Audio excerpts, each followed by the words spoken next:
N'oubliez pas de couper votre micro.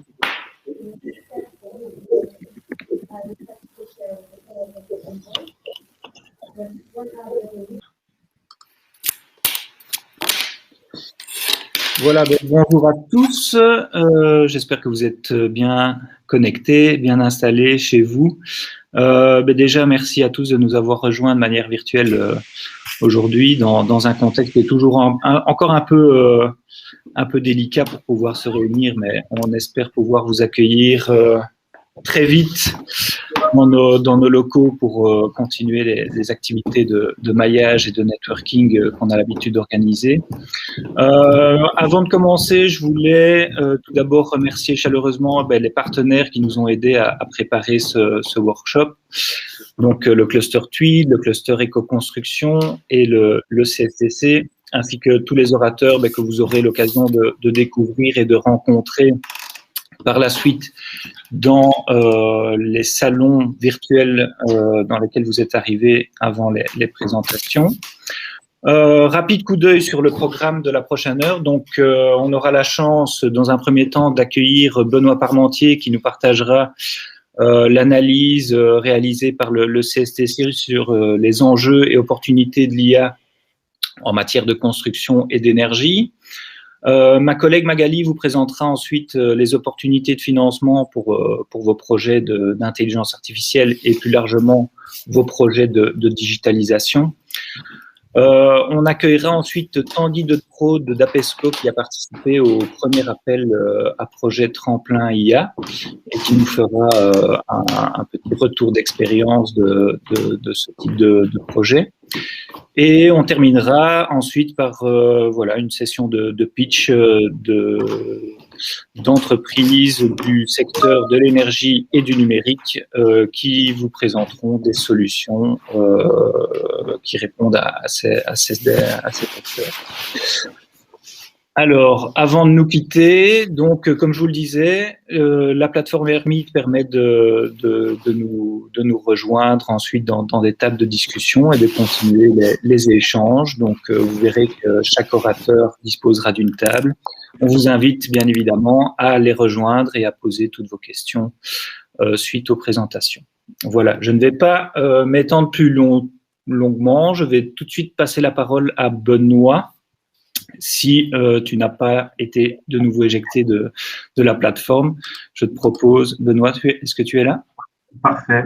Eh bien voilà, je lance tout de suite ma présentation. J'espère que vous la voyez. Ça va? Alors, ça charge. Voilà, c'est en ordre. C'est parti. Bonjour à tous. Effectivement, donc voilà, je suis coordinateur stratégie innovation au CSTC avec la responsabilité de piloter un peu le pôle construction 4.0, transformation digitale des entreprises. Et donc, c'est à ce titre-là que j'interviens aujourd'hui. Je vais vous présenter les challenges et les opportunités. Et pour bien comprendre un peu de quoi on parle, rapidement contextualiser un petit peu finalement le secteur. Alors, soyons ambitieux, hein, on ne va pas se cantonner à la région wallonne. Je vous ai donné des chiffres pour l'Union européenne, avec environ 15 millions de travailleurs, 9% du PIB.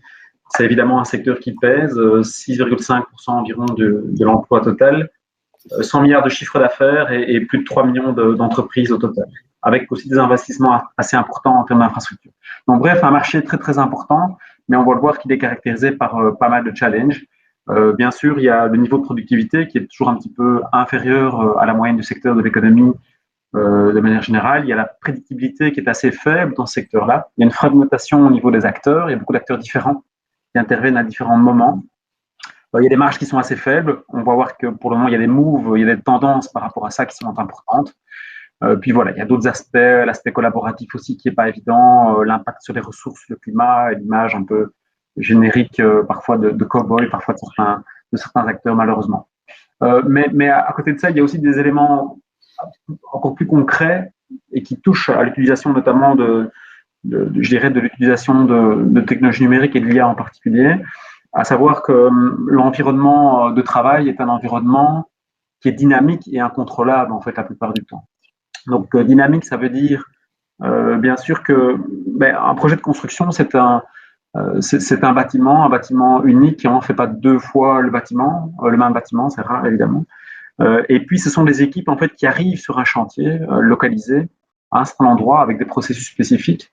Et tout ça est dynamique. Ce n'est pas comme dans une usine où une équipe arrive à je dirais, à l'endroit de la chaîne de production et travaille autour de ça. Ce sont là les équipes qui varient autour de la table de production. Ici, ce sont vraiment les équipes qui doivent bouger et aller d'un endroit à un autre. Eric, s'il pouvait peut-être fermer son micro, ce serait parfait.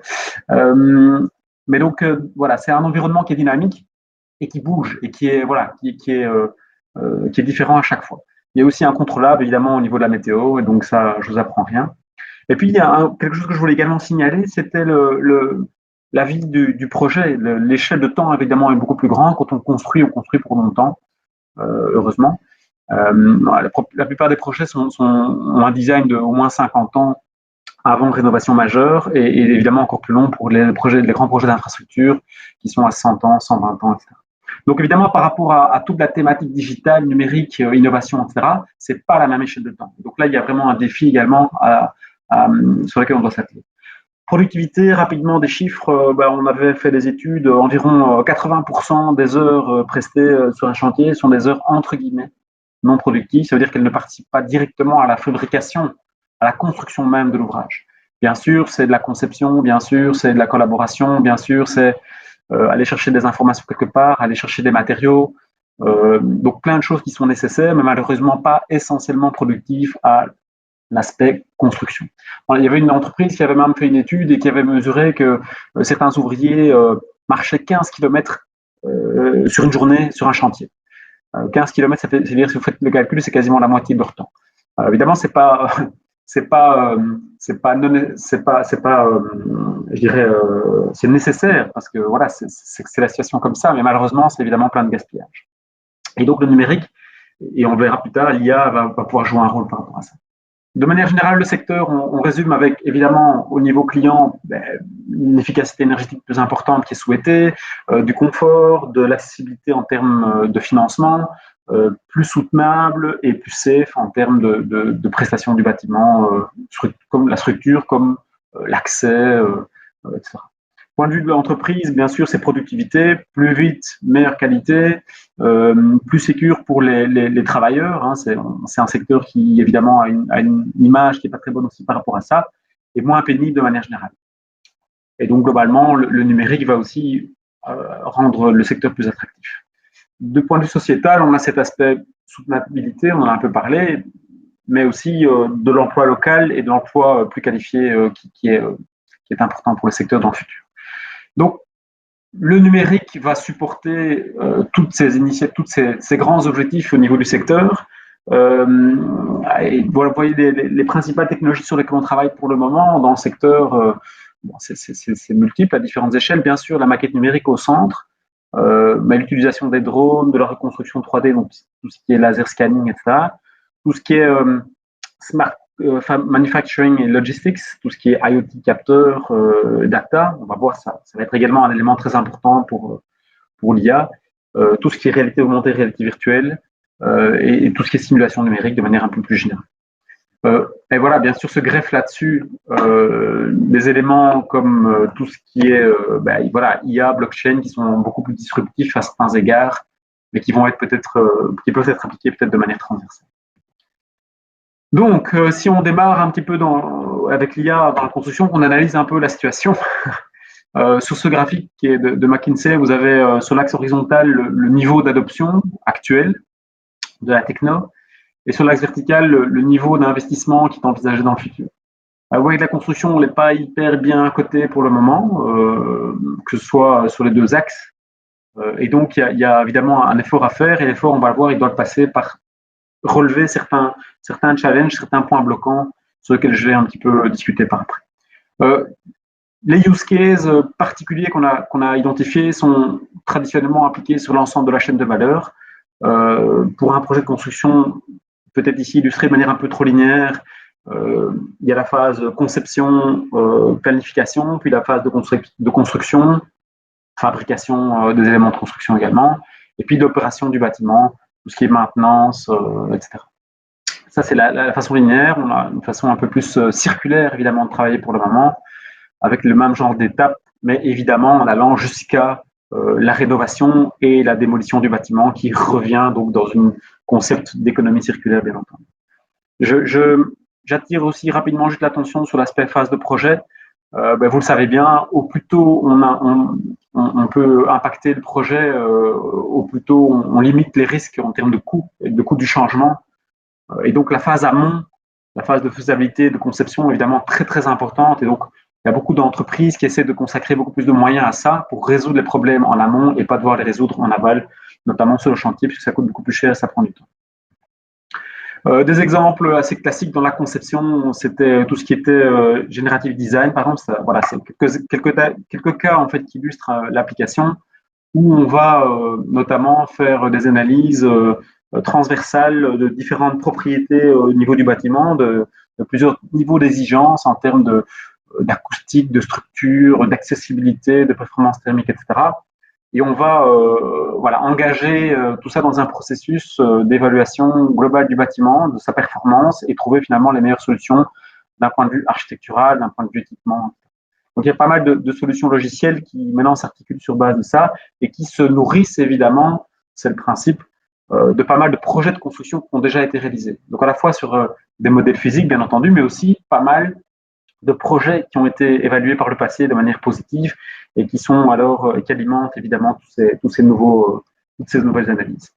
D'un point de vue purement matériaux, c'est pas nouveau. Il y a pas mal de projets qui ont eu lieu là-dessus et qui permettent d'envisager l'optimisation topologique de manière encore plus poussée qu'avant. Et c'est renforcé par tout ce qu'on appelle la fabrication digitale. Quand on parle par exemple d'impression 3D, notamment à l'échelle du bâtiment, on va aussi vers des choses pareilles parce qu'on va construire d'une manière qui est tout à fait différente avec la manière avec laquelle on construisait auparavant. Alors si je passe un peu en revue, mais rapidement, le but n'était pas de rentrer dans chacun des détails, mais de vous donner pas mal d'idées par rapport à tout ça et tout ce qu'on a déjà un petit peu vu passer. Je vais parler un peu des use cases sur les différentes phases de projet, puis je vais vous parler de ce qui va favoriser l'utilisation de l'IA dans la construction, et puis vous dire un petit peu par rapport à des projets notamment de R&D, où est-ce qu'on a déjà fait nous au CSTC par rapport à ça, et ce vers quoi peut-être on souhaite aller et certainement engager des partenariats. Alors tout ce qui est phase de planification, de conception, voilà, j'ai donné déjà quelques exemples. Il y a des choses très pragmatiques aussi, comme par exemple quand on fait des sondages géotechniques, on peut utiliser des modèles pour prédire un peu le comportement des sols et on peut améliorer ces modèles sur base des mesures qu'on fait en temps réel, etc., lors du projet et adapter le design, vraiment définitif d'un projet de construction en fonction de ce qu'on mesure. Ça, ce sont des applications typiques aussi qu'on fait de l'IA. Il y a tout ce qui est forecasting, tout ce qui est planning, évaluation des risques. Il y a des entreprises qui se profitent par rapport à ça pour déterminer quels sont les risques associés à des projets de construction, les risques de planning, les risques de dépassement de budget, etc. Et qui, là aussi, se nourrissent d'une base de données de projets enregistrés par le passé avec des milestones bien identifiés et qui permettent donc de mettre en évidence les risques, le niveau de risque et l'amplitude à certains égards. Il y a tout ce qui est plutôt contact client, qui sont des interventions qui ne sont peut-être pas propres à la construction, mais néanmoins, tout ce qui est le planning, le contact avec le client pour l'intervention, les interventions, la relance par rapport à des devis qui auraient été envoyés, la configuration de devis de manière automatisée en fonction des profils du client, la gestion d'appels d'offres, notamment quand on fait recours à du NLP, etc. Donc ça, ce sont des exemples vraiment plutôt amont, de manière grossière très très rapidement, mes excuses, mais c'est pour avancer un petit peu sur l'ensemble.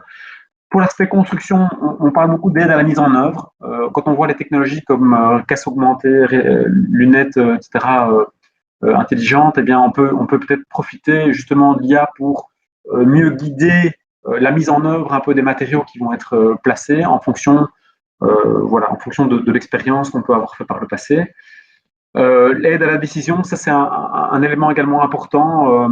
Il y a souvent des cas un petit peu qui se posent sur un chantier, des aléas, et le responsable du chantier doit prendre des décisions assez rapidement. Donc tout ce qui est aide à la décision est très important et pourrait aussi se nourrir de cas passés d'expérience. On va y revenir également parce que pour la construction, c'est un élément qui est très important, c'est ce transfert de connaissances de chantier à chantier. On voit que pour le moment, en fait, il dépend vraiment purement des personnes et l'IA, là, pourrait jouer également un rôle pour faciliter cette aide à la décision pour de nouveaux collègues, etc. Il y a aussi des choses très très concrètes, plutôt orientées matériaux et processus, comme par exemple quand on fait du monitoring, voilà, on coupe du béton par exemple, on veut connaître le moment à partir duquel on doit décoffrer. On a des modèles pour faire ça, on fait des mesures, mais on peut aussi améliorer la qualité de ces modèles et faire les bonnes décisions sur base de modèles qu'on peut entraîner. Gestion logistique renforcée par l'industrialisation de la préfabrication également. La facilitation du compte rendu, jusqu'à administration de chantier également, avec tous les documents qu'on doit s'échanger sur un chantier, les bons de commande qu'on réceptionne, etc.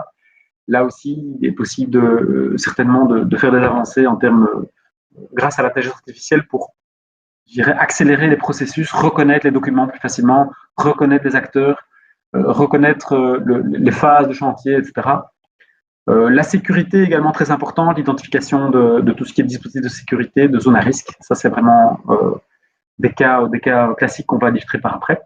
Le suivi et la mise à jour du planning en fonction de l'évaluation automatique de la progression de chantier. Quand on fait de la computer vision, on peut détecter les états d'avancement d'un chantier, comparer avec l'existant, notamment la maquette numérique, et donc déterminer finalement le niveau d'avancement, notamment du projet. On peut aussi détecter de manière automatisée les malfaçons, les non-conformités, que ce soit avec de la vision, que ce soit avec des documents qui sont fournis, notamment la livraison de produits.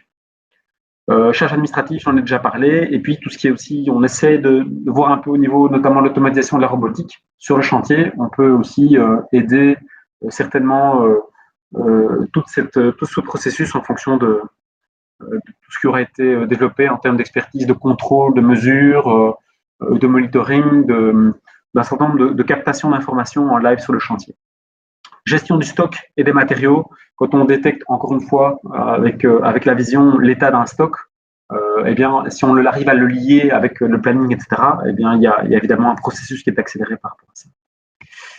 Équipement, même chose. Et puis, tout ce qui est aussi pas mal de projets qui se développent sur l'identification automatisée de tout ce qui est déchets de construction, par exemple, dans les bennes, etc.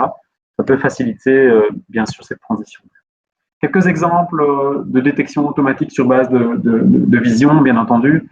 Vision au niveau des personnes, au niveau des machines et au niveau des processus, en tout cas des actions qui sont en train de se dérouler sur un chantier. Il y a en dessous des exemples, une machine qui charge un camion ou qui dump ou qui est en stand-by. Eh bien, ça, ce sont des éléments intéressants à capter pour finalement, sur un chantier, déterminer les différents flux. Ça, c'est vraiment quelque chose aussi qui est très important et qui est un thème important d'étude dans le domaine de la construction. Alors, Safety, un exemple ici d'une startup qui a développé un outil spécifique et sur lequel on travaille aussi de manière un peu collective. Détection de personnes, détection de zones à risque, ça c'est important. Et ici, par exemple, ça pouvait aller assez loin. C'est non seulement l'identification par exemple, du fait qu'il y a un casque qui est présent ou pas, que la personne a son casque, que la personne a des gants de protection. Et donc, si on arrivait aussi à détecter la phase du projet, l'action qui est en train de se dérouler, on peut aussi définir, faire l'association avec notamment les moyens de protection qui sont nécessaires pour réaliser cette phase. Donc ça, c'est un élément de travail important. Donc ça, c'était par la partie exécution. On a la partie également, finalement, opération du bâtiment, utilisation du bâtiment. Et donc, on rentre dans une approche de mix entre les bâtiments verts et les bâtiments smart. Vous voyez un petit peu ce genre de figure, vous avez sans doute déjà vu passer ça, avec au milieu, évidemment, tout ce sur quoi on peut se focaliser et tout ce sur quoi on pense aussi vers lequel on peut aller avec notamment l'IA en termes de renforcement. Ça, en fait, ça nous fait arriver sur ce qui est nécessaire pour alimenter tout ça. Je vais expliquer un peu plus, parce que j'ai été vite sur ce graphique par avant, mais d'abord, il faut évidemment avoir l'information sur le bâtiment en lui-même, donc la situation as-built, la création du jugement numérique. Quand on travaille en BIM en amont, c'est facile, mais quand on n'a pas cette information, on doit la reconstruire. Et donc là aussi, on a l'utilisation de toutes les technologies de scanning Et là, on pense aussi que l'IA doit jouer un rôle très important parce qu'on voit que le post-processing est encore fort important. Et donc, si on arrive à gagner en termes de processus, de rapidité, la création de ce jumeau numérique grâce à l'IA, on pense qu'il y a une valeur ajoutée très importante. Alors, détection précoce de problèmes critiques, ça c'est important autant pour les bâtiments, mais encore plus pour les infrastructures. Là aussi, l'IA peut aider quand on fait du monitoring et sur base des modèles aussi physiques au départ, de détecter les éventuelles ruptures, les éventuels dégâts qui peuvent survenir. C'est un thème très important de recherche, il y a pas mal de papiers qui ont été publiés là-dessus. Gestion des ressources, eau, air, énergie, bien entendu. L'énergie, je pense qu'il y aura des exemples qui vont être donnés par après. C'est vraiment un gros focus de travail en disant comment est-ce qu'on peut faciliter la gestion énergétique des bâtiments, des infrastructures. Il y a le confort, bien entendu, et il y a la maintenance prédictive de manière générale. C'est un gros thème dans l'industrie, mais c'est évidemment un gros thème également dans le bâtiment. Ça permet de réduire les délais d'intervention, les coupures de service et d'anticiper les pathologies du bâtiment. Quand il y a, par exemple, un système de ventilation qui fonctionne plus bien, on peut éventuellement avoir de la pathologie. Le rôle de l'IA par rapport à ça, bien sûr, c'est là-bas, c'est la régulation experte, basée sur les modèles physiques. Et puis, on peut aussi faire profiter ces modèles des informations connexes qui sont au-delà de tout ça, c'est-à-dire les données externes au bâtiment, par exemple les conditions météorologiques, etc. On arrive à connecter tous ces modèles entre eux, on peut faciliter la prise de décision et tout ce qu'on a présenté auparavant. On a aussi les données liées au bâtiment. Si on exploite également l'information qui est dans la maquette numérique, par exemple en termes de bâtiment, de quoi est-ce qu'il est constitué, de quel type de cloison, de parois, on peut aussi plus facilement prendre les bonnes décisions pour la gestion énergétique, en connaissant l'inertie du bâtiment, ce genre de choses. Donc, on peut partir de cette situation-là et l'enrichir par rapport à des données qui seront faites par après. Et puis, on peut aussi lier avec des comportements, les usages, évidemment. Si on sait que des personnes coupent leur chauffage dans certains bureaux ou ne sont pas présents pendant certaines zones, dans certaines zones ou dans certaines heures de la journée, on peut évidemment adapter la consommation énergétique et la délivrance de pas mal de services autour de ça. Alors, c'est basé sur l'infrastructure, bien entendu. Il y en a ce concept de ready to service pour les bâtiments qui est très, très important. Donc, avoir une infrastructure technologique à l'intérieur du bâtiment qui permet évidemment de faire tout ça. Alors, on est à l'échelle des systèmes ici, puis on est à l'échelle des territoires, rapidement aller sur le fait que le bâtiment fait partie d'un ensemble au niveau de la ville et que donc il y a aussi une connexion importante par rapport à ça, qui est importante. Il y a l'aspect communication entre les différents stakeholders. C'est pas que l'utilisateur lambda, on va dire, d'un bâtiment, mais il y a tout ce qui est service derrière. Imaginons les services de nettoyage, de maintenance, différents types d'utilisateurs du bâtiment à qui on doit donner cette information-là. Et donc, connecter les différentes sources d'informations grâce notamment aussi à l'IA, leur donner du sens, serait intéressant pour faire intervenir tous ces utilisateurs. Il y a bien sûr le partage de l'information pour la gestion en fait de toutes les infrastructures et ce qu'on appelle l'économie du partage, bien entendu. Il y a la flexibilité énergétique, à savoir quand c'est intéressant éventuellement dans le futur de charger des batteries en fonction de ce qui est produit au niveau de l'énergie, au niveau énergie renouvelable par exemple. Comment est-ce qu'on va connecter ça avec par exemple des véhicules dans le futur qui vont se connecter à des bâtiments pour les recharger, etc. Donc, tout ça sont des domaines d'investigation certainement pour l'IA. Un thème spécifique, c'est la massification de la rénovation, c'est la connexion à tout ce qui est smart grids, etc., pour l'aspect plutôt encore réseau d'énergie. Ce sont les contrats intelligents basés sur la blockchain et tout ce qui est machine to machine quand on veut profiter justement de l'interopérabilité entre ces différentes machines qui arrivent en fait dans le bâtiment également. Voilà. Et enfin, l'impact sur la société au niveau bâtiment, c'est aussi, par exemple, imaginons des services qui se font de plus en plus, non pas à l'hôpital, mais à domicile, par exemple. Ça demande également peut-être des processus en termes de technologie et peut-être d'un impact de l'IA qui peut servir à ce niveau-là. La facilitation de l'utilisation du domicile par les seniors, là aussi, il y a beaucoup de travaux qui se font sur la détection de comportements qui sont liés à la santé, à l'âge des utilisateurs, quelqu'un qui tombe par terre, quelqu'un qui laisse ouvert le robinet. Si on peut détecter tous ces comportements-là, on peut avoir une information sur peut-être un problème qui se passe pour la personne dans sa maison, et donc intervenir évidemment. Il y a des drawbacks qui sont assez génériques, je ne vais pas revenir là-dessus. Et donc, on arrive vraiment dans ce concept de bâtiment comme un service, que vous connaissez, qui est basé sur toute cette infrastructure. Et les services, c'est autant les services aux personnes que les services de manière plus générique, parce qu'un équipement délivre évidemment un service. Et il y a des entreprises, ici un exemple d'une entreprise au-dessus, ST, qui a vraiment développé tout ce concept d'un bâtiment comme une expérience client, et plus comme un bâtiment. On voit aussi que les jeunes sont beaucoup plus friands de ça. Ça vient. Est-ce que les jeunes seront encore plus, enfin, peut-être pas moins propriétaires dans le futur, plutôt que locataires ou qu'utilisateurs finalement des bâtiments? On va peut-être vers ça. En tout cas, certaines entreprises vont vers ça et ont besoin alors de technologies, notamment liées à l'IA, encore une fois, qui permettent de mieux dresser en fonction du profil de l'utilisateur les services qu'on peut lui rendre. Alors, j'arrive vite sur la data. C'est évidemment, comme dans plein d'applications de l'IA, la base. On a des problèmes potentiels par rapport à ça, bien sûr, c'est la fragmentation des utilisateurs et cette chaîne de données qui est coupée à certains endroits, entre le client, entre le concepteur, entre le fabricant, etc. C'est chaque fois des données qui sont parfois splittées et qui, en fait, génèrent évidemment peut-être le développement de l'IA, qui freine un petit peu le développement de l'IA.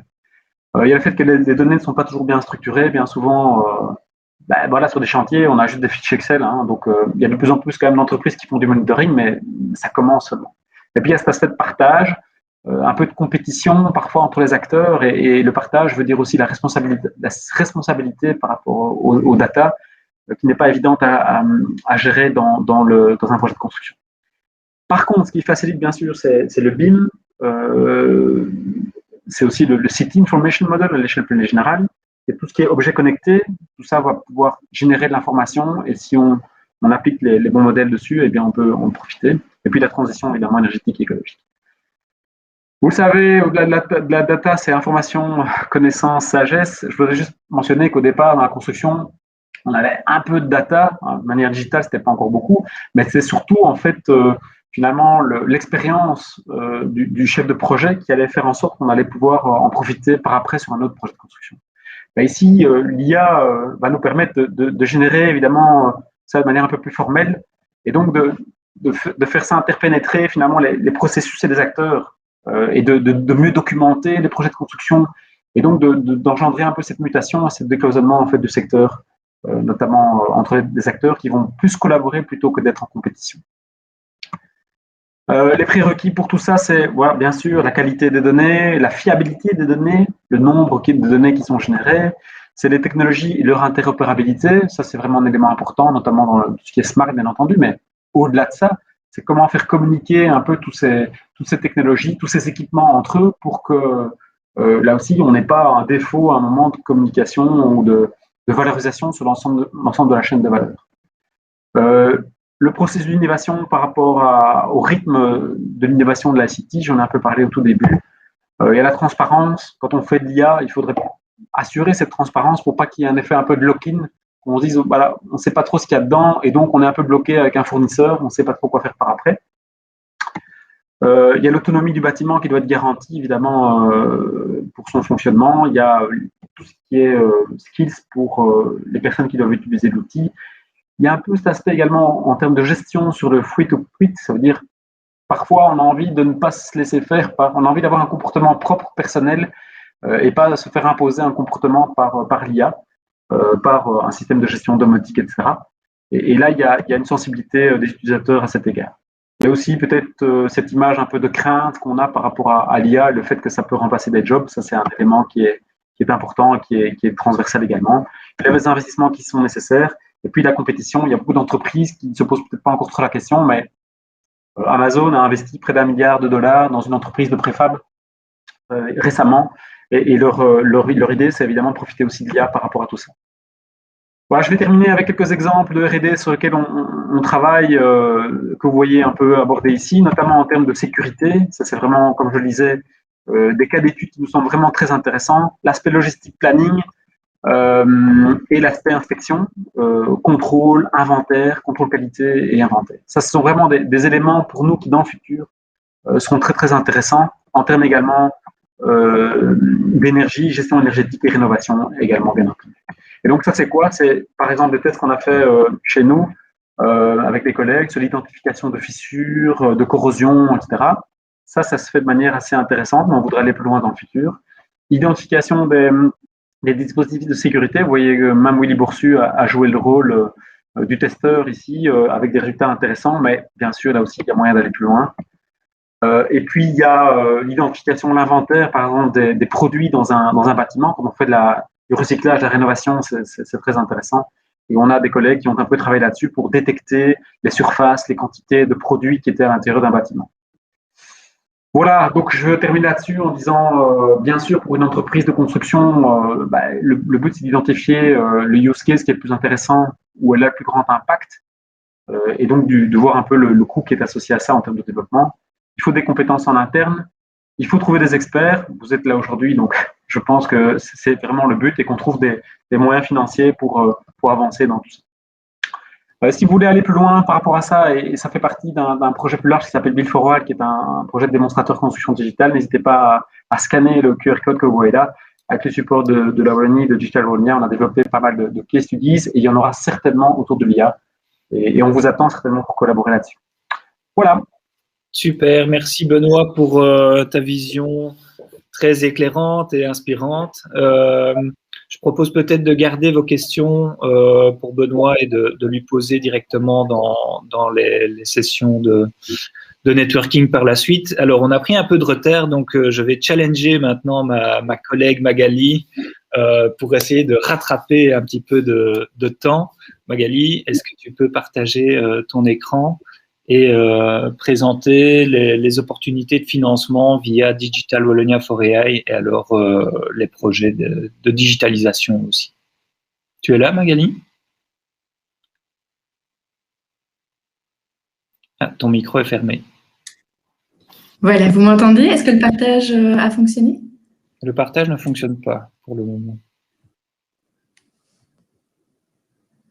Attends, parce que moi, il me met que c'est partagé. Je recommence.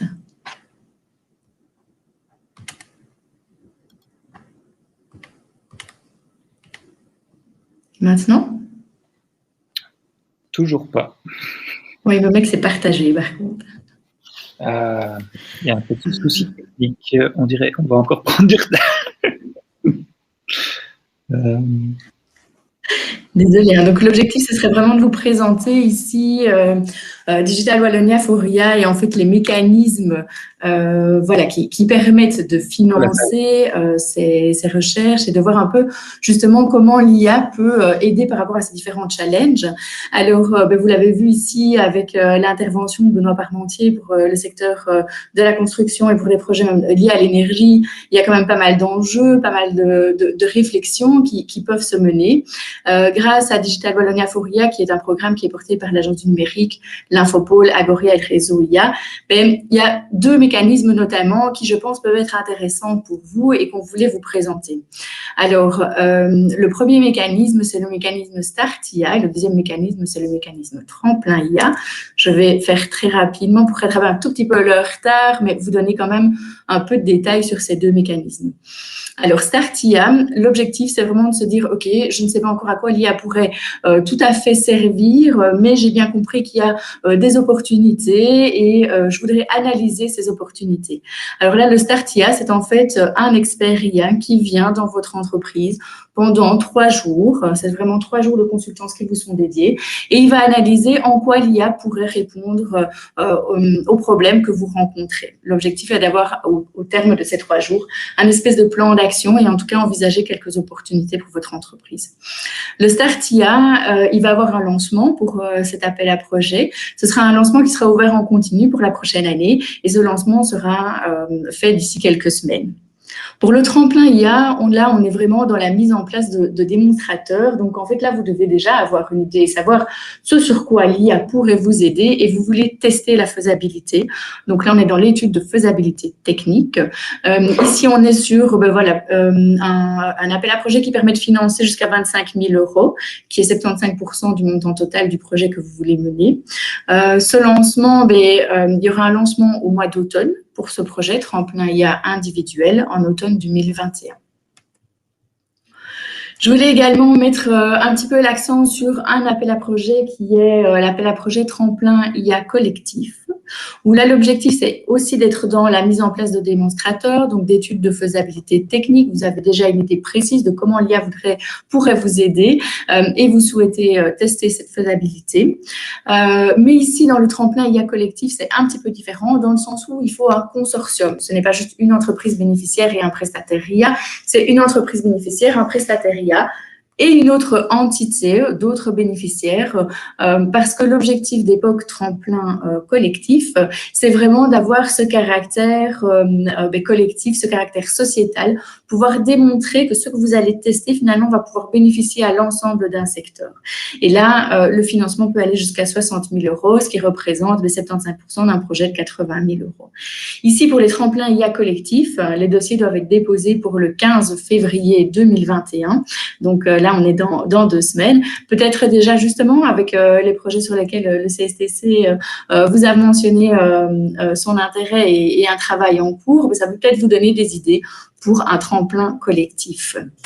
Alors que ce soit dans le cadre d'un Startia, donc 3 jours de consultance pour juste identifier les opportunités, que ce soit pour un tremplin IA individuel ou collectif, voilà, que ce soit voilà, à l'Infopôle ou chez d'autres partenaires, on a vraiment cet objectif de vous mettre en contact aussi avec les experts qui peuvent vous accompagner en fonction de votre projet.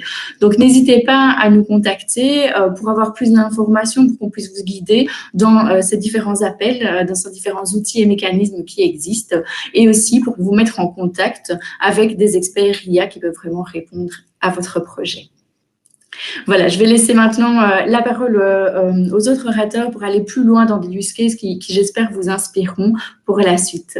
Charlie, j'espère que j'ai fait assez rapidement. Oui, merci Magali, tu as rempli le contrat.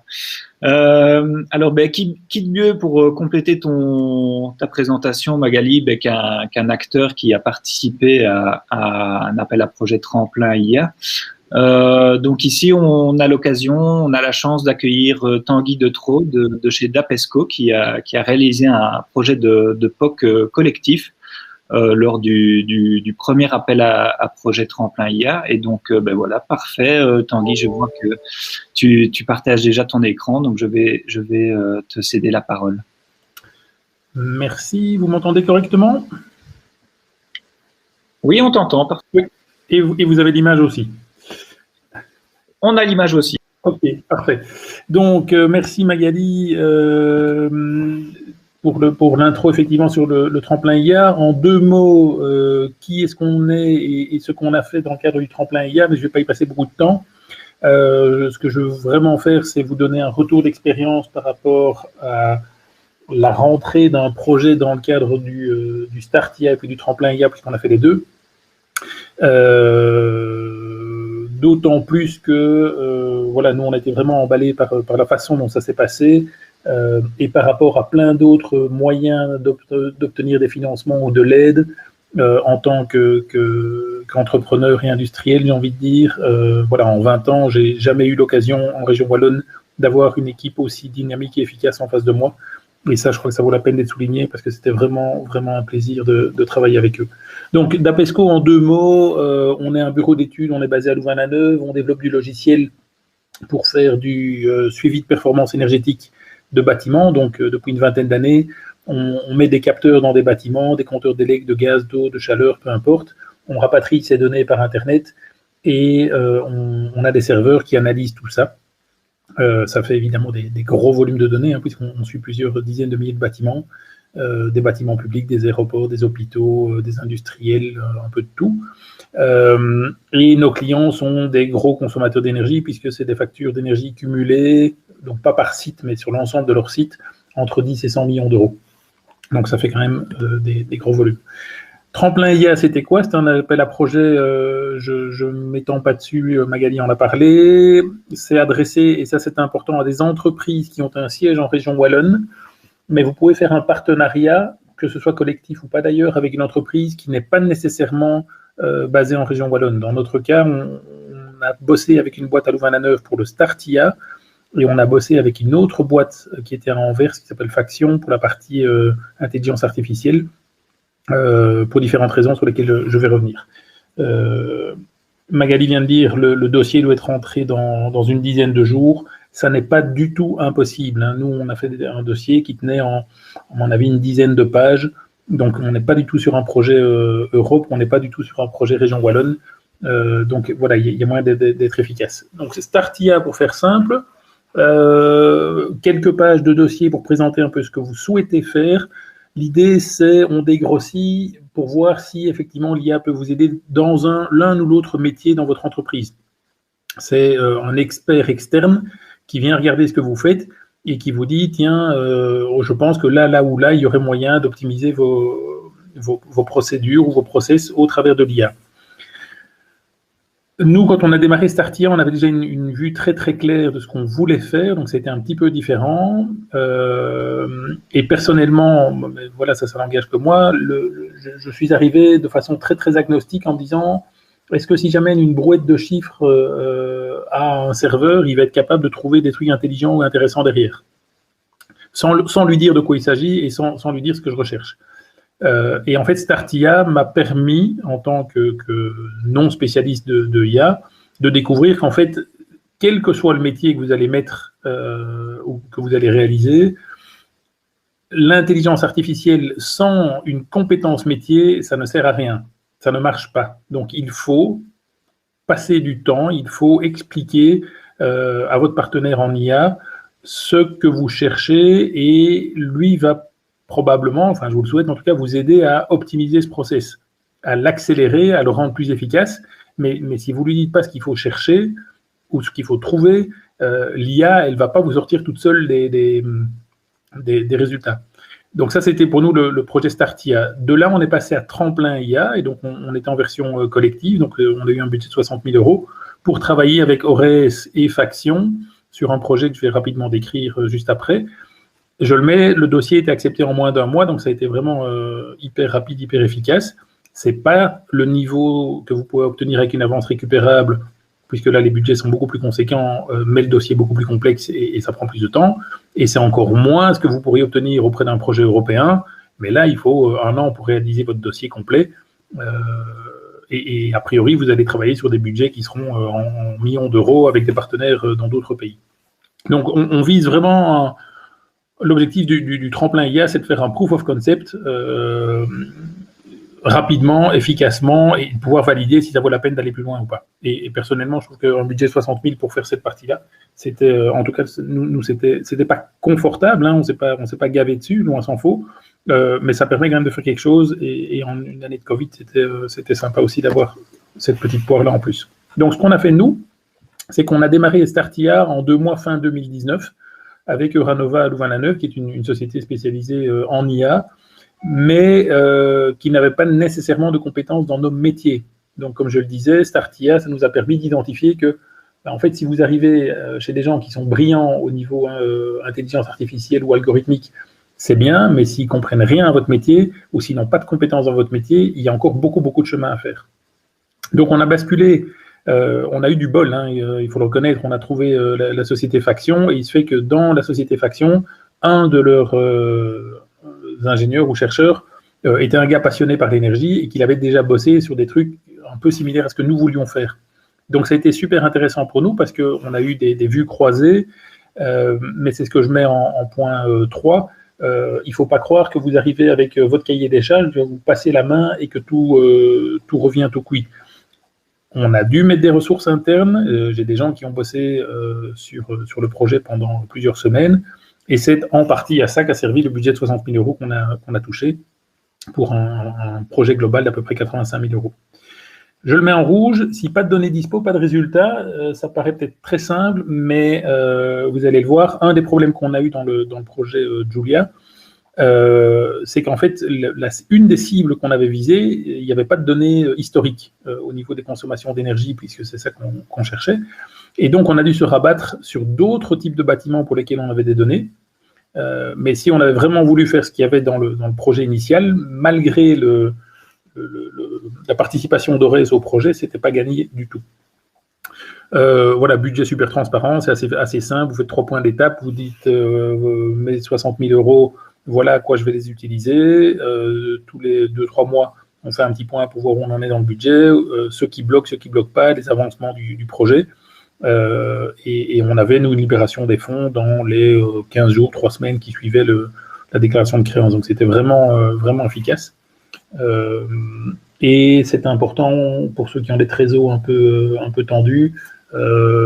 Au démarrage du projet, il y a le versement de 50%, la libération de 50% des fonds au démarrage du projet. Donc, vous ne devez pas nécessairement avancer énormément.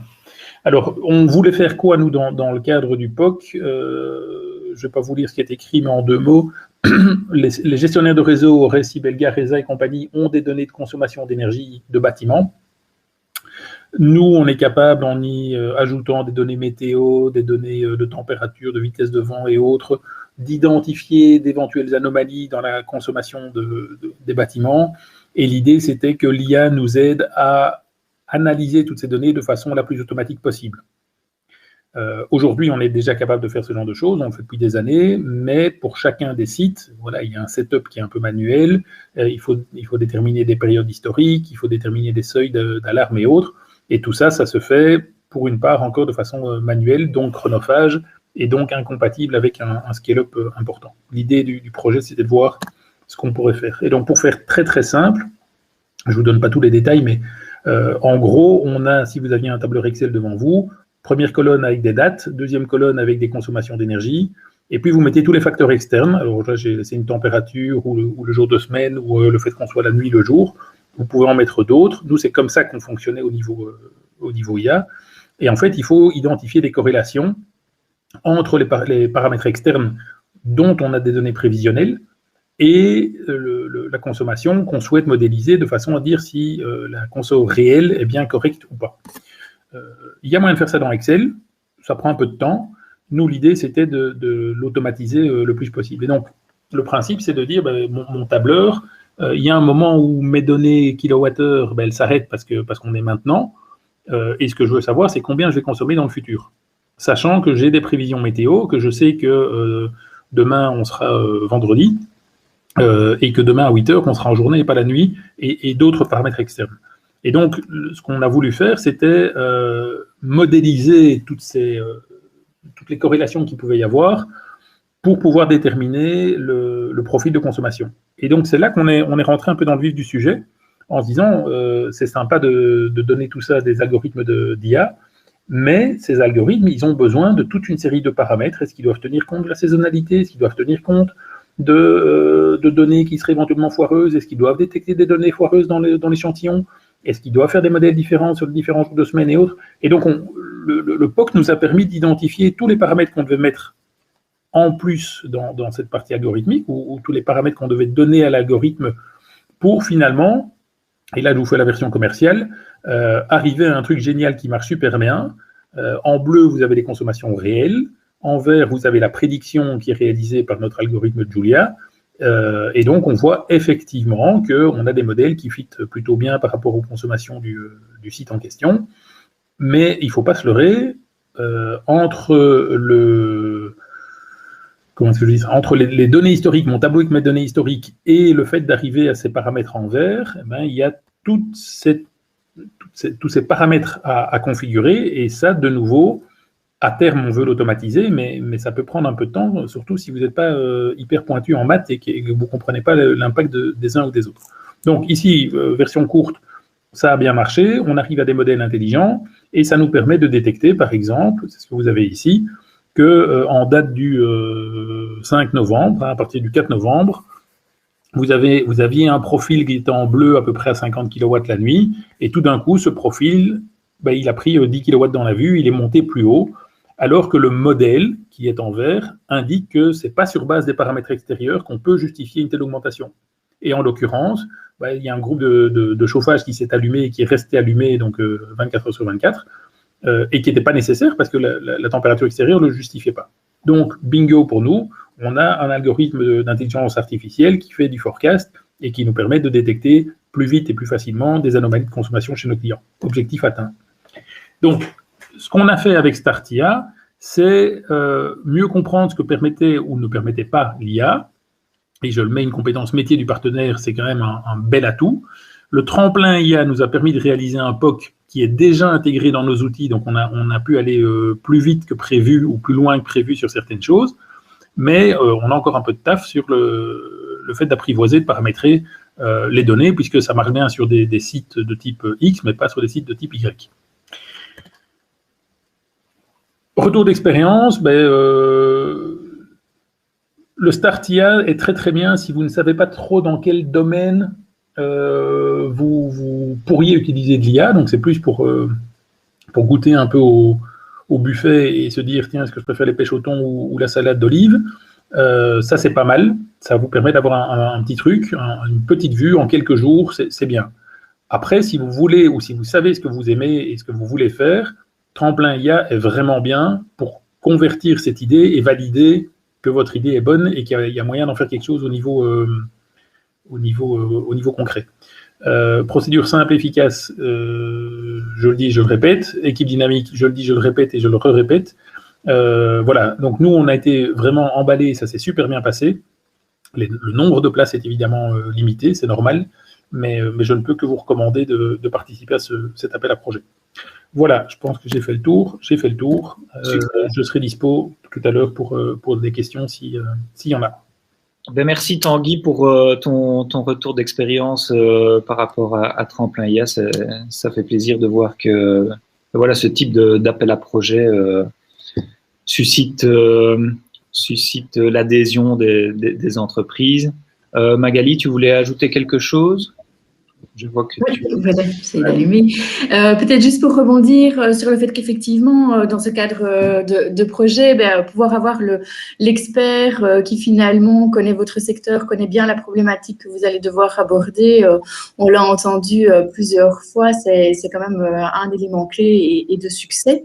Et donc, voilà, c'est vrai que je suis passée très, très vite sur les outils de financement, mais aussi l'accompagnement qu'on peut vous apporter. Donc, ici, à l'Infopôle, il y a quand même une communauté d'experts IA possibles et mobilisables pour les projets. Et en fonction, justement, de votre secteur ou de votre projet, nous pouvons faire une recherche et essayer de trouver vraiment le meilleur partenaire pour vous et avoir voilà, des experts qui ont déjà des références dans les projets que vous souhaitez mener.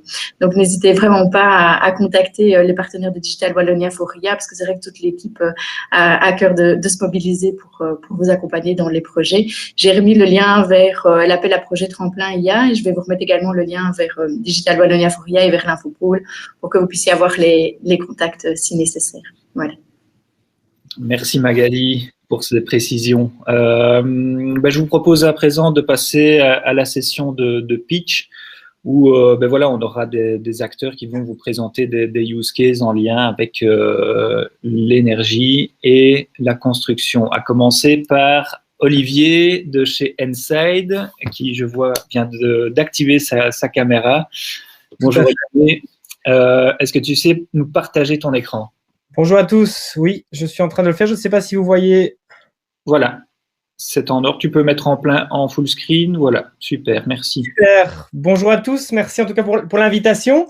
Je suis venu ici aujourd'hui non pas pour partager avec vous un projet, mais plutôt partager avec vous une technologie assez utile dans le domaine de l'énergie, celle du forecast, de la prédiction, et voir avec vous s'il y a des opportunités de projets communs, de use cases que l'on pourrait explorer, notamment dans le cadre de l'appel à projet Tremplin IA.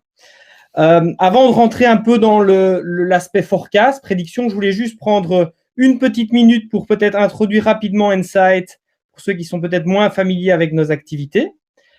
Donc, quelques éléments. Premièrement, Insight, c'est une société wallonne basée à Louvain-la-Neuve, qui est une spin-off de plusieurs universités, l'UC Louvain et l'ULiège, qui compte maintenant un peu plus de 130 personnes dans nos bureaux à Louvain-la-Neuve, et avec une practice importante, une activité importante dans le domaine de l'énergie. Nous collaborons avec beaucoup d'acteurs au niveau européen à travers la chaîne de valeur sur vraiment plusieurs applicatifs.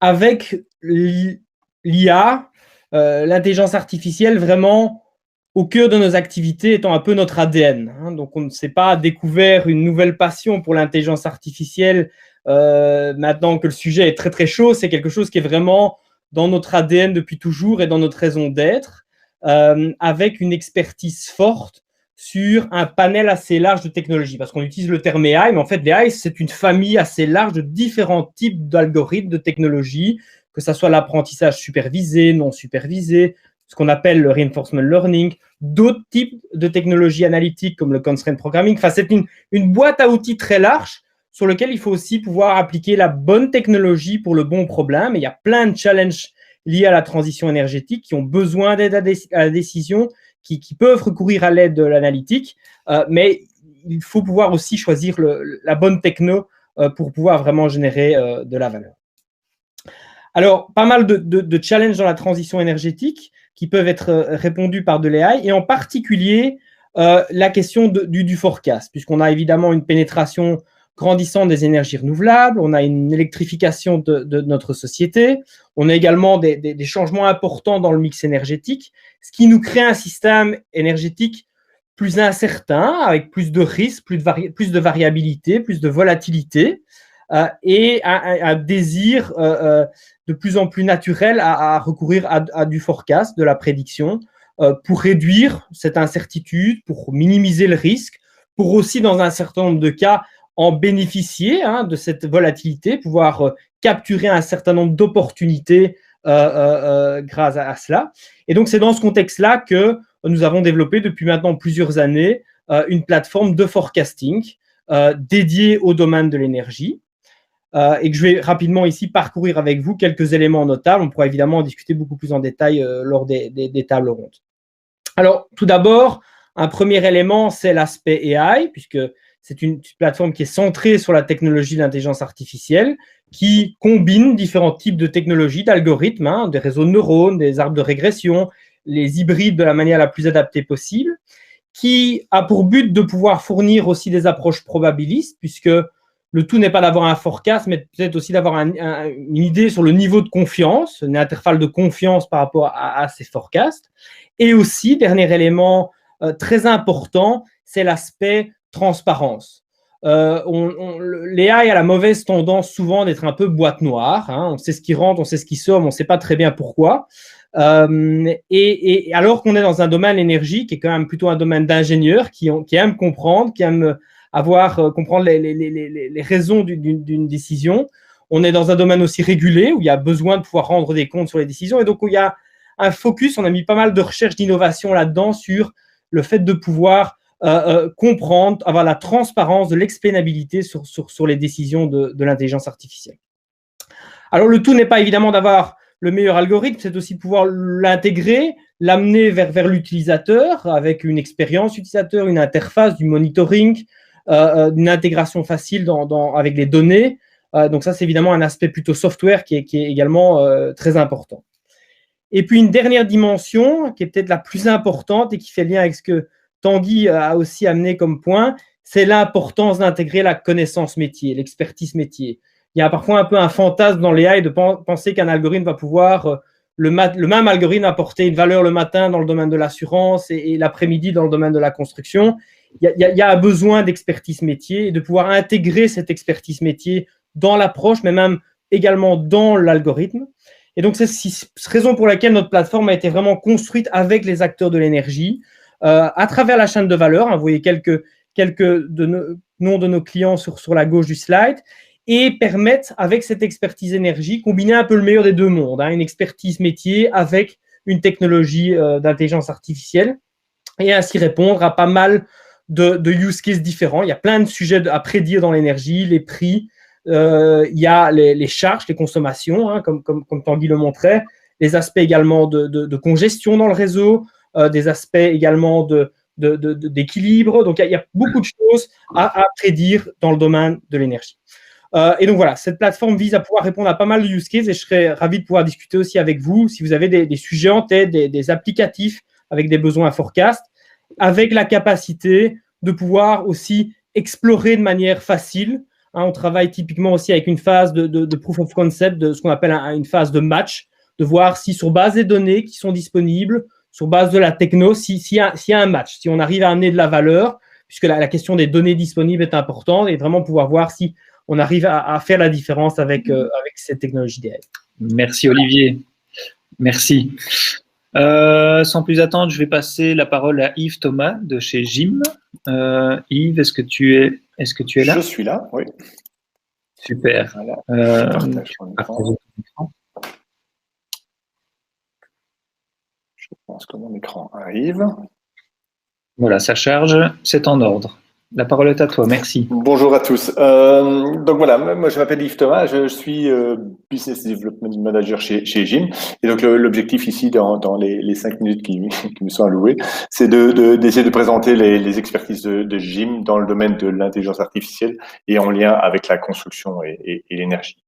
Le premier point, c'est juste une petite présentation de GIM. GIM Wallonie, donc on est une entreprise basée au Parc Réalis à Gembloux, et donc on dispose déjà d'une expérience de plus de 20 ans essentiellement autour du GIS, du traitement de la donnée géographique. Et donc on a 3 domaines d'expertise qui sont Location Intelligence, GIS et GeoICT et observation de la Terre.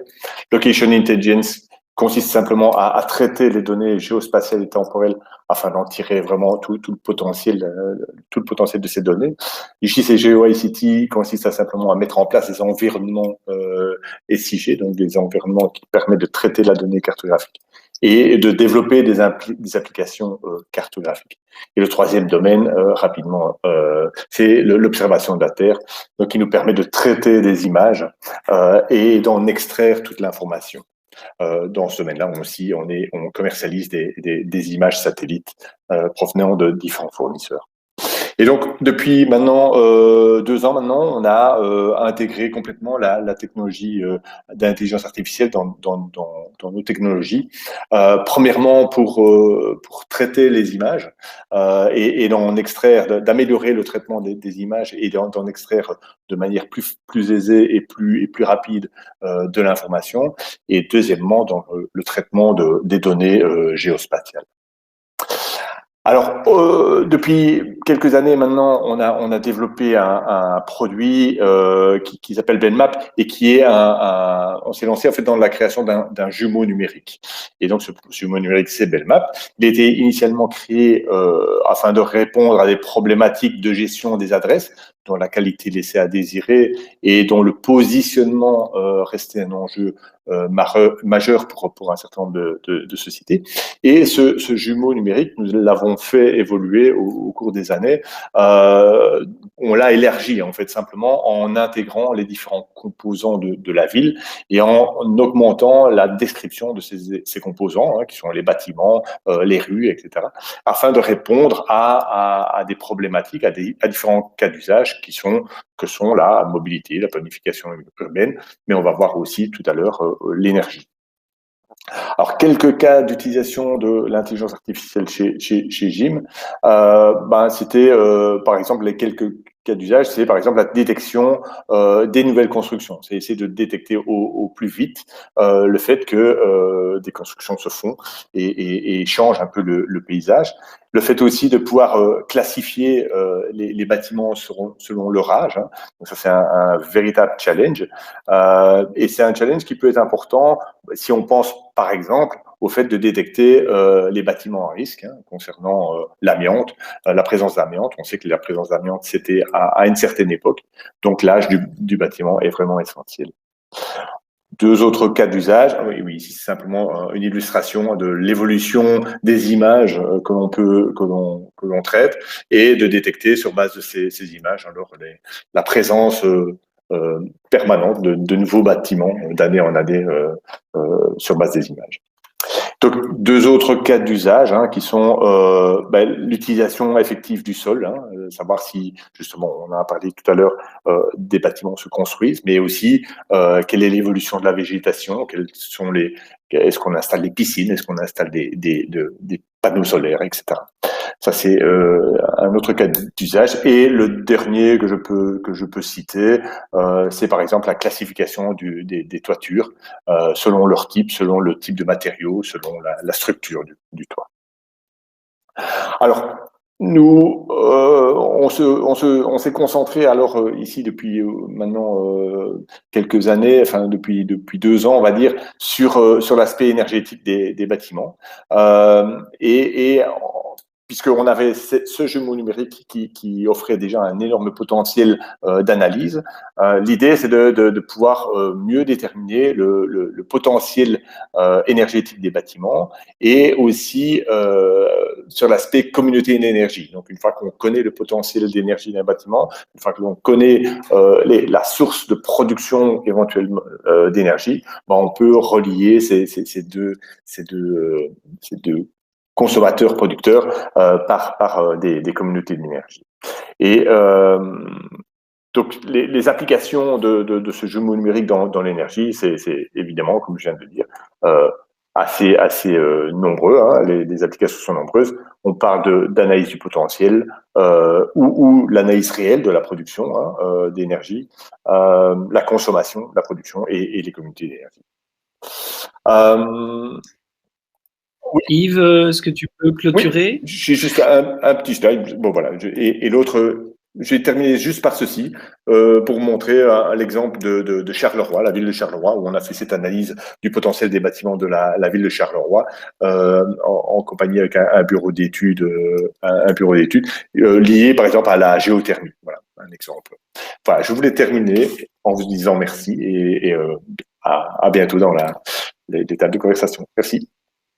Super, merci Thomas. Si vous avez des questions pour Yves, pardon. Pas de souci. On a un prénom et voilà, si vous avez des questions à Yves, n'hésitez pas à aller lui poser à la table de Jim. Alors maintenant, on va passer la parole à Eric de la société Ologie, qui va également nous présenter un use case. Oui, je suis là. Mais je ne peux pas encore partager, à mon avis. Et Yves, il faut que tu... Voilà. Voilà, ok. Voilà. La place est libre.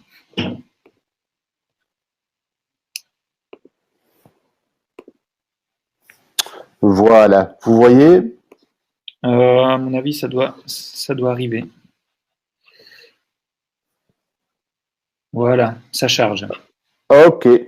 Bonjour à tous. Alors, comme tout le monde, un petit mot sur Ologie. Donc, on est une société basée à Braine-le-Comte qui a été créée en 2005. On est un éditeur de logiciels qui travaille à 100% dans le secteur de l'énergie. Et Eric, on voit un écran noir. Je ne sais pas si c'est normal. Ah, non, c'est pas normal. Ah, voilà, maintenant on voit la présentation. Ok, c'est parce que j'avais mis en slideshow et ça marchait pas. Ok. Donc voilà, on est né en 2005. On a été au début de notre histoire très fort impliqué dans la libéralisation du marché de l'énergie. On a développé tout un ensemble de solutions pour les gestionnaires de réseaux de distribution et les fournisseurs d'énergie. Et depuis 2018, on a investi assez massivement dans des solutions en support de la transition énergétique. Quand je dis massivement, c'est plusieurs millions par an, dont, on en a déjà parlé, des communautés d'énergie renouvelables et la gestion de la flexibilité. J'y reviendrai dans le cadre de ce pitch. Aujourd'hui, on est 110 équivalents temps plein et on a recruté 25 l'année passée.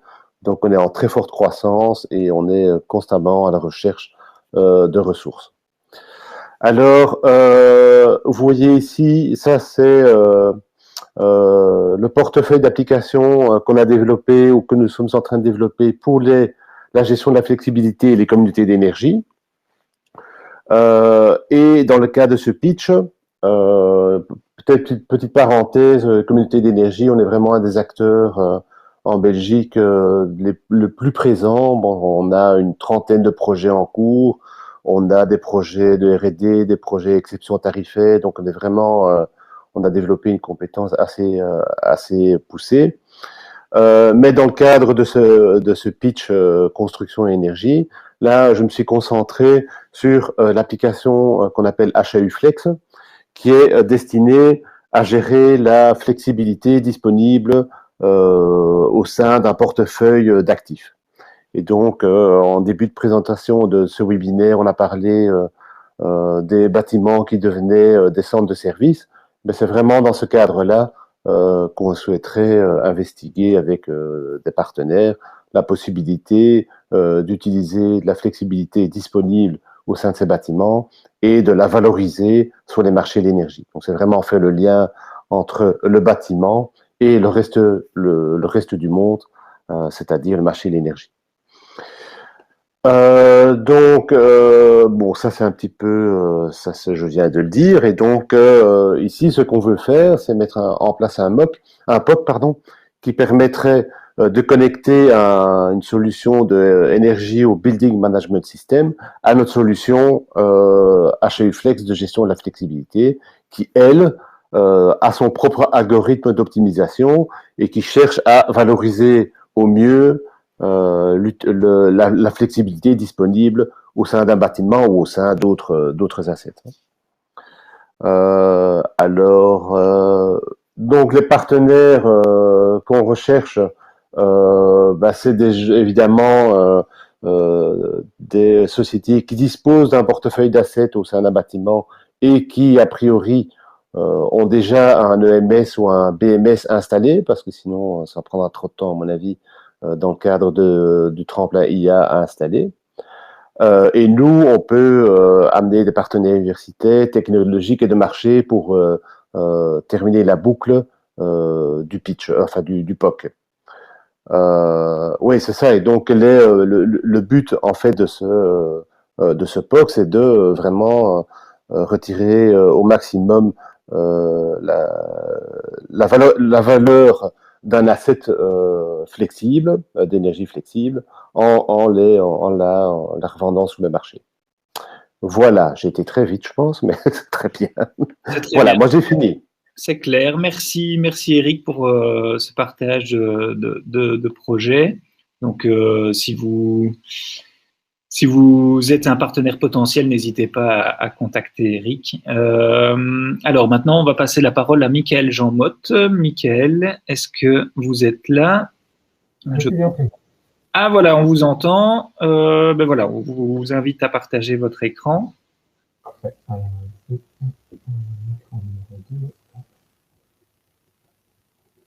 Voilà. Voilà, vous voyez la présentation? Oui, ça arrive. Voilà, c'est en ordre. La parole est à vous. Merci. Donc voilà, bonjour à tous. Et tout d'abord, un grand merci. C'est la première fois qu'on participe donc à une des présentations du Cluster Tweed. Un très grand merci en particulier à Cédric qui nous a introduit. Donc nous sommes GM Electronics. Oui, Michael, je me permets d'intervenir, mais on t'entend très très très mal. Est-ce que tu as un micro que tu peux mettre plus près? J'ai un micro, effectivement. Est-ce qu'on m'entend mieux comme ceci? Non. Non. Alors. Oui, effectivement, c'est comme si tu étais dans un bocal, en fait. Ah, bon, désolé, je vais parler très fort, alors. Est-ce que vous m'entendez mieux comme ça? Un peu mieux, oui. C'est acceptable. Ouais. Ok, d'accord. Attendez, je vais regarder ici. Ouais. Ah, normalement, j'ai pas de problème de... Attendez, je vais regarder ici. Bon, je vais parler très fort, alors, et ce sera le plus simple, probablement, pour aller vite. Oui. Donc, société GM Electronics, on existe depuis 1985. Je vous rassure tout de suite, nous n'étions pas encore gérants à l'époque à cette date-là. Donc, nous avons une société qui est spécialisée dans 4 pôles d'activité principaux, à savoir Monitoring Assistance, Sigma, GME et MDS. Donc, Monitoring Assistance concerne tout ce qui est maintenance et installation sur terrain. Sigma, c'est plus tout ce qui est lié à notre plateforme de suivi en temps réel des informations remontées par les data loggers qu'on installe. GME est lié essentiellement au développement électronique et Mobile Data Service, c'est le pôle qui concerne tout ce qui est gestion des cartes SIM, vu qu'aujourd'hui on a environ 6000 cartes SIM actives sur le terrain. Les chiffres clés de notre société, donc nous avons donc développé un produit qu'on appelle la Greenbox EV. Il y a eu quelques variantes, donc la GV ou encore d'autres qui vont arriver dans le courant de cette année.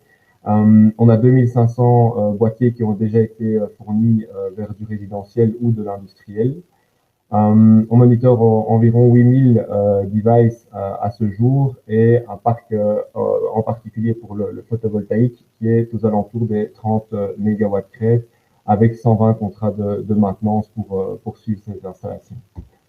Nous allons nous attarder un peu plus sur le secteur photovoltaïque parce que il nous intéresse au niveau des données dont on dispose, dans le sens où on a un historique de 10 ans à ce jour, avec environ 1,7 milliard de lignes enregistrées dans la base de données, avec des informations telles que voltage, tension, production, enfin voltage, courant, pardon, production totale et ainsi de suite. Et on voudrait exploiter ça de manière un peu plus avancée aujourd'hui.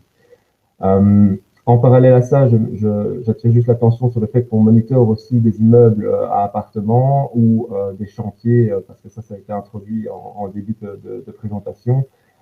Mais ce n'est pas l'objet de la partie intelligence artificielle dont on voudrait discuter aujourd'hui. Donc, un exemple de problématique qu'on rencontre, on a par exemple donc toute une série d'installations pour lesquelles on assure effectivement donc des contrats de maintenance et pour lesquels on a mis en place des systèmes d'alarme avancés, mais qui représentent aujourd'hui encore certains défauts. On peut par exemple citer celui-ci qui est celui des alarmes sérieuses, enfin, qu'on peut considérer comme sérieuses dans le cas où on est en début de journée avec éventuellement certains paramètres spécifiques à des installations et nous voudrions travailler avec de l'intelligence artificielle sur le profiling de production de chacune de nos installations pour identifier de manière plus précise les alarmes qui sont générées. Si on prend une alarme active de notre côté, il y a un processus qui quelque part aujourd'hui est humain. Donc on va analyser s'il s'agit d'une alarme pertinente, une alarme intempestive, et il y a toute une série de facteurs qui vont entrer en compte pour identifier si cette alarme est pertinente ou pas. Donc là, on a parlé tout à l'heure d'automatiser ce genre de processus, et c'est exactement dans cette démarche que nous voudrions nous inscrire. D'autant plus qu'on a un pôle de développement hardware qu'on voudrait mettre en lien de manière assez directe avec le processus de réflexion de l'intelligence artificielle de la plateforme. Un exemple qu'on voudrait citer, c'est celui du tracking MPPT. Donc, par exemple, une IA pourrait arriver à déterminer qu'il y a une problématique d'ombrage sur une installation au travers des données dont on dispose dans notre base de données. Mais toujours est-il qu'il y a aussi moyen, au travers d'un tracking MPPT, d'identifier si un onduleur en fait ne sait pas poursuivre une identification précise d'un deuxième point MPPT pour vérifier s'il y a de l'ombrage. Et ça, c'est une interaction directe avec le hardware que nous sommes capables de mettre en place.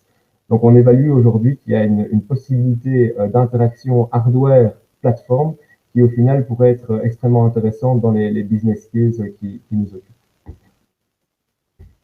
On est arrivé aux conclusions en ce qui concerne notre besoin, parce que quelque part, nous ne travaillons pas dans l'intelligence artificielle aujourd'hui, mais on a identifié qu'elle pouvait apporter des solutions aux problématiques qu'on rencontre. Donc, il s'agit d'une solution pour nous qui est pertinente en ce qui concerne les alarmes pour le cas exposé aujourd'hui. Donc, un test de faisabilité avec des experts qui nous entourent nous intéresse beaucoup, dans le sens où on pourrait, par exemple, automatiser le processus humain qui a lieu aujourd'hui au niveau des alarmes. C'est également une solution qui est tout à fait pertinente dans le profiling de production, mais également de consommation. Donc là, Tanguy a tout à l'heure fait une introduction à ce qui a été fait avec Dapesco. C'est évidemment un domaine qui nous intéresse énormément sur la partie prédictive, dans le sens où on a aussi maintenant de la maintenance préventive qui commence à être un des sujets de conversation par rapport à notre plateforme Sigma. Donc, on estime qu'il y a un potentiel à ce niveau-là en termes d'intelligence artificielle. Et alors, comme je l'ai dit, on estime aussi que c'est une solution pertinente dans un ensemble plateforme et lien étroit avec le hardware, dans le sens où la plateforme centralise toutes les données, ce qui permet d'entraîner une IA de manière avancée, tout en ayant une interaction, on va dire, la plus intelligente possible, donc une optimisation quelque part, à partir du moment où un dialogue est établi avec le hardware. Voilà, ça clôture ma présentation. J'ai essayé de faire court et précis. Super, merci Mickaël. Voilà, on espère que les présentations du jour vous auront inspiré, qu'elles vous vous auront donné des idées de projets à déposer dans les futurs appels à projets de Digital Wallonia for AI. Il me reste à remercier chaleureusement les orateurs du jour, les participants évidemment, et alors les partenaires du workshop. Peut-être justement donner la parole un peu à Cédric et Hervé Jacques s'ils sont toujours là, si vous voulez ajouter un mot, Cédric. Oui, juste Mickaël, on voit ton écran, juste tu peux peut-être enlever le share, voilà, comme ça. Ben oui, merci à la FOPOL d'avoir organisé ça et de nous avoir invités et les différentes entreprises. On voit qu'on a beaucoup parlé d'énergie. Je pense qu'il y a beaucoup de liens entre l'intelligence artificielle et l'énergie, c'est évident. Donc, je pense il y a une belle opportunité ici. C'est un programme quand même assez efficace, rapide. Je pense qu'on peut avoir des résultats et c'est super bien adapté pour des TPE et PME. Nous, notre rôle, ça va être avec la FOPOL de soutenir ces projets-là et du côté de TWID, c'est vraiment d'avoir une vision sectorielle puisque l'époque collective vise un secteur. Je pense qu'on peut aider à faire le lien avec justement le secteur et éventuellement aussi signer des lettres d'attention disant que un projet ou un autre correspond à des questions sectorielles. Je pense que le cluster peut faire ça et soutenir en tout cas les porteurs de projets dans cet aspect-là. Donc on fera le lien évidemment sur l'aspect plutôt pratique avec la FOPOL qui connaît très bien le call. Et donc, voilà, je pense qu'à deux, plus éventuellement, si la construction, nos partenaires des co-constructions, je pense qu'on est bien placé pour aller chercher quelques beaux projets dans ce call-ci. Super, merci Cédric pour la collaboration, en tout cas, qui est toujours très agréable avec le cluster TWID. Je ne sais pas si Hervé Jacques est toujours parmi nous, du cluster éco-construction. Je pense que Hervé Jacques a dû quitter, donc voilà, je vous propose de clôturer ici la session et de profiter du temps de midi voilà, pour networker avec les orateurs, leur poser vos questions dans les différentes salles virtuelles de networking. Je vous souhaite à tous une bonne fin de journée, un bon appétit et on se retrouve tout de suite dans les salles virtuelles. À bientôt. Merci Charlie. Merci Cédric.